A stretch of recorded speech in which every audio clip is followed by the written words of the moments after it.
واصف علی واصف صاحب کی 10 اہم اور قیمتی باتیں۔ جو شخص خود کو بدل لیتا ہے اس کا مقدر خود بخود بدل جاتا ہے۔ تمہیں وہی کچھ ملتا ہے جو تم دوسروں کے لیے چاہتے ہو۔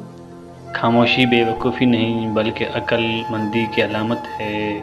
جو اکیلے میں نیک ہو وہی اصل ایک انسان ہوتا ہے۔ حسد سب سے پہلے حسد کرنے والوں کو جلاتا ہے۔ جو خود کو بہتر بنا لیتا ہے وہ دوسروں پر تنقید نہیں کرتا۔ دل بڑا ہو تو باتیں چھوٹی لگتی ہیں۔ ہر رشتہ وقت مانگتا ہے صرف الفاظ نہیں۔ علم والا تحقیق کرتا ہے۔ سچا انسان وہ ہے جو اپنے دل سے جھوٹ مٹا دے۔ اپنے اندر کا شور ختم کرو تب ہی بہار کی خوشی سنائی دے گی۔ اللہ سے مانگنا سب سے بڑی دولت ہے کیونکہ وہ کبھی انکار نہیں کرتا۔ ویورز، اگر ویڈیو اچھی لگی ہو تو سبسکرائب اور لائک کر دیجیے گا۔ اللہ حافظ۔